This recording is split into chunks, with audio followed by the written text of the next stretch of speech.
नमस्ते, अभिवादन आपका इनोसेंट इन्वेस्टर के इस नए वीडियो में आपके लिए डिस्क्लेमर। दोस्तों, बात करेंगे हम MTAR IPO के बारे में। 3 मार्च से 5 मार्च तक एप्लीकेशन चालू है, तो अप्लाई करना है या नहीं उसको मैं सिंपल भाषा में आपको बता दूं। जिनको वीडियो लंबी नहीं देखनी है, आप जाइए अप्लाई कर दीजिए, लिस्टिंग इन हो ही जाएगा। क्योंकि बाजार में दबा कर लिक्विडिटी है और बाजार बुल रन में चल रही है, तो ऑफकोर्स सी बात है, आपको फ़ायदा तो होना ही है। एक नॉर्मल सी मीडियोकर से भी कंपनी आ जाएगी, वो भी आपको एक थोड़ा बहुत लिस्टिंग इन देकर ही जाएगी। चलिए हम कैलकुलेशन कर लेते हैं। 575 रुपये पे आपको कितना खर्चा करना पड़ेगा। 575 गुणे 26 हो जाएगा 14,950 रुपये। जी हाँ, ये एग्जैक्टली 14,950 ही आ जाएगा कैलकुलेशन। तो आपको इतना पैसा लगाना है। IPO में 15,000 रुपये एक लॉट होता है मिनिमम, तो आपको ये सारी बातें पता है कि हायर प्राइस पे ही आपको लगाना है अगर आपको अलॉटमेंट चाहिए ही चाहिए हर हाल में। ठीक है, हर हाल का मतलब क्या है कि प्रोबेबिलिटी अगर आपको बढ़ानी है तो। अब कंपनी करती क्या है वो समझेंगे, क्योंकि वही सबसे ज़्यादा जरूरी चीज़ है। मैं आपको समझा देता हूँ। MTAR technologies is engage in the development and manufacturing of.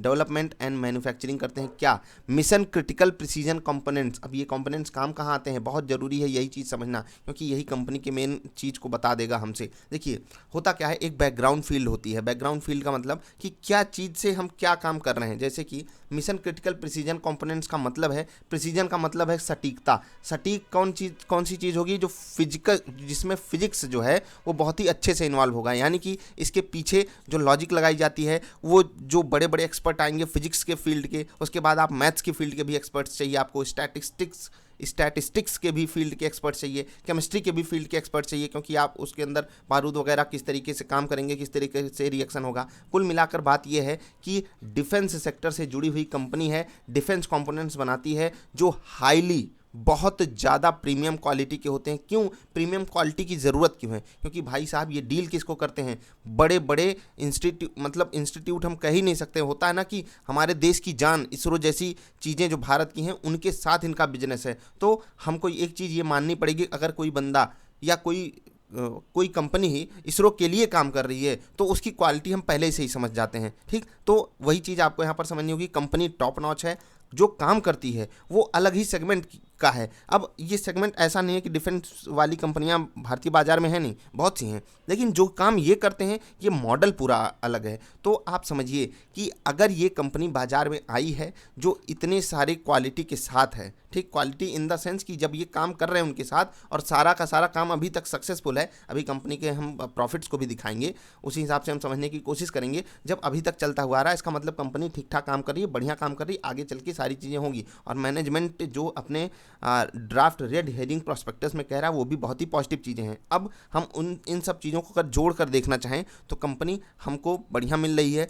Valuation की बात करेंगे तो देखो भाई, आप डॉक्टर के पास जाते हो ना, वो अपनी किस चीज़ की फ़ीस लेता है आपसे पता है? किस चीज़ की? अपनी क्वालिटी की फ़ीस लेता है। उसी को हम प्रीमियम भी एक बार के लिए कह सकते हैं। तो ये कंपनी बाज़ार में तो सस्ती आई नहीं है। जिस हिसाब से अगर हम कैलकुलेट करें भाई, अभी आपके सामने हम कैलकुलेट कर भी देंगे, तो सस्ती तो आई नहीं बाज़ार में। और अगर सस्ती नहीं आई है तो क्या किया जाए, उसका उपाय हमको मिलेगा वीडियो के अंत में। अच्छी चीज़ें सस्ती नहीं मिलती हैं, ये तो आप जानते हो। डॉक्टर क्यों लेता है प्रीमियम? जितना अच्छा डॉक्टर उतना ज़्यादा उसका प्रीमियम होता है, पता है ना। खैर आगे बढ़ते हैं, इस पर मैंने एक अलग से वीडियो बनाई है, वो जरूर देखिएगा। अभी चलते हैं कंपनी के थोड़ा सा फंडामेंटल डेटा पर, क्योंकि वहीं से हम कुछ चीज़ों को अच्छे से कैलकुलेट कर पाएंगे। तो हम थोड़ा सा अर्निंग पर शेयर, यही आपको देखने को कहते हैं। देखिए कंपनी के बिजनेस मॉडल को समझ लीजिए आप, कंपनी करती क्या है, उसके बाद उसकी कमाई देख लीजिए, कमा रही है कि नहीं। उसके बाद आपको कुछ नहीं, देखो डेट टू ये फालतू दिमाग, जो फलाना दिमाग क्या कहते हैं, ज़रा बताइएगा। ये जो रेशियोज होते हैं ना, इनको आप जब कंपनी आकर ट्रेड करने लगे, क्वार्टरली रिजल्ट्स देने लगे, तब देखना होता है। IPO जब लिस्टिंग के लिए आ रहा है, ठीक है, तो वहाँ पर आपको देखना है कि जो ग्रे मार्केट प्रीमियम है कितना चल रहा है, कंपनी करती क्या है, कम से कम इतना जानिए, कमा धमा रही है कि नहीं। लॉस वाली कंपनियां यहाँ धूम मचा रही हैं, यहाँ आप कमाई की बात कर रहे हो। खैर चलते हैं, अभी देखते हैं 18, 19, 20 वेटेज देखिएगा, बहुत ज़रूरी है वेटेज देखना। इसको 1 वेटेज मिला, इसको 2, इसको 3, क्योंकि जितना लेटेस्ट रिजल्ट उतना ज़्यादा वेटेज। अगर हम लेटेस्ट रिजल्ट पे कैलकुलेशन करें, जो जबकि 2019 में इनका रिजल्ट थोड़ा सा बढ़िया आया था, क्योंकि हर शेयर के बदले में ये 13-14 रुपये कमाए थे। हम 11 रुपये पे कैलकुलेशन करेंगे। ये था मार्च 31, 2020, ये फाइनेंशियल ईयर एंडेड का बेसिक EPS था। तो 11 रुपये 11 पैसे। हमारे पास हाईएस्ट प्राइस क्या है, जरा सा हम ले लेते हैं, 575 रुपये। ठीक है, 575 रुपये के शेयर पे ये कितना कमा कर दिए हमको, 575 अपॉन 11, तो हमको कितना मिला, 52 रुपये का प्राइस टू अर्निंग रेशियो। 52 वाले सोचिए, इतनी महंगी कंपनी हमको आ रही बाजार में, क्या हमको लेना है अभी? यही तो हमको डिकोड करना है। लेकिन उससे पहले कुछ और बातें समझ लीजिए। इससे पहले वाले साल में यानी कि 2019 मार्च जब एंड हुआ था, तो यहाँ पर इनकी कमाई थोड़ी सी ज़्यादा थी। अभी देखते हैं कि क्या 2021 वाला जो ईयर ख़त्म होगा वहाँ पर इसकी कमाई बढ़ेगी। तो 9 महीने में इन्होंने 10 रुपये 48 पैसे कमा लिए हैं। बहुत ज़्यादा चांसेस हैं कि ये 2019 वाले आंकड़े के पास आएँ। तो इस बार जो इनका प्राइस टू अर्निंग आएगा वो रिलेटिवली अच्छा होगा, जो 2020 से हमने कंपैरिजन किया है। तो अगर हम कंपैरिजन 2020 से करेंगे तो इसका मतलब क्या है, कंपनी महंगी तो है लेकिन धीरे धीरे इंप्रूवमेंट वहाँ पर आएगी। आईपीओ हो जाने के बाद सक्सेसफुली चीज़ें जब हो जाएंगी तो कंपनी अपने आप को बेटर लेवल पे लेकर चली जाएगी। अब हम थोड़ा सा आपके साथ डिस्कशन यहीं पर करना चाहेंगे। कुछ लोग आपको ये बातें कह सकते हैं कि कंपनी जो है वो खर्च ज़्यादा करती है कमाई करने के लिए। ऑफकोर्स सी बात है, करना ही पड़ेगा। और आप पी को भी देखकर ये चीज़ डिकोड कर सकते हो। भाई साहब, अगर आप 575 रुपये के शेयर पे 11 रुपये कमा कर दे रहे हो, इसका मतलब क्या है कि जो आपका रिटर्न ऑन इक्विटी है वो कम है।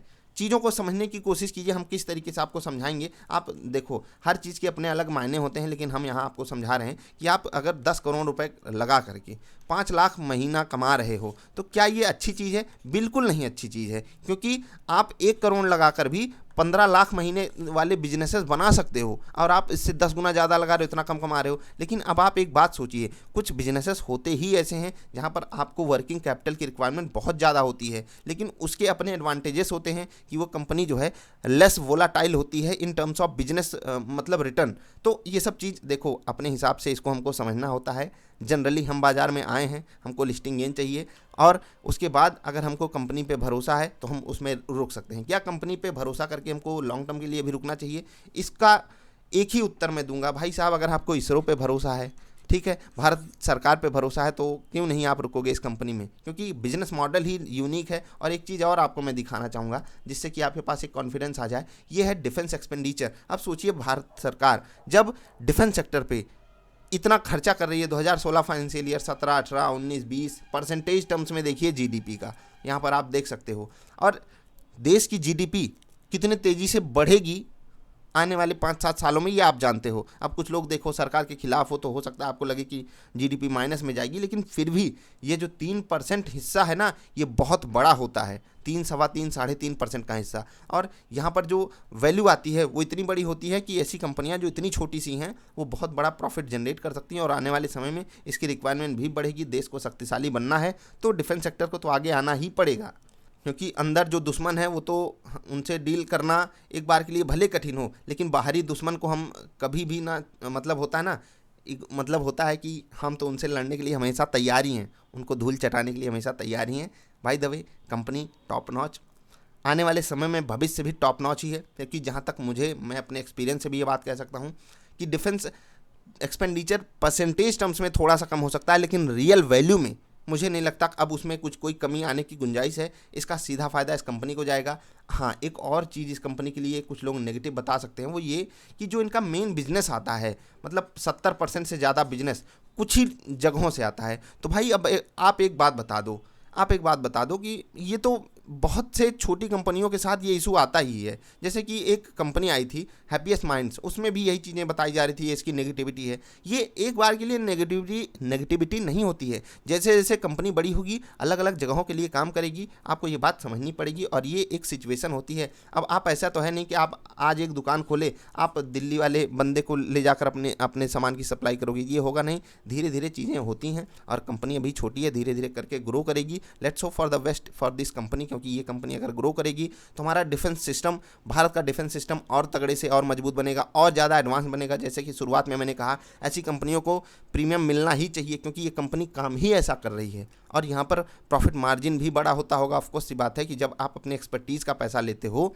तो वहाँ पर प्रॉफिट मार्जिन बड़ा होता है। ये रियलिटी है इस दुनिया की, तो उसी का फ़ायदा हम सबको उठाना है। अभी ग्रे मार्केट प्रीमियम वगैरह को अब अगर आप इग्नोर भी करना चाहो तो भी आप इस कंपनी में पैसा लगा सकते हो, कई लॉट से लगा सकते हो। लेकिन लगाना कब है? आखिरी दिन लगाना है, क्योंकि यहाँ पर कौन सा लॉटरी सिस्टम लगता है।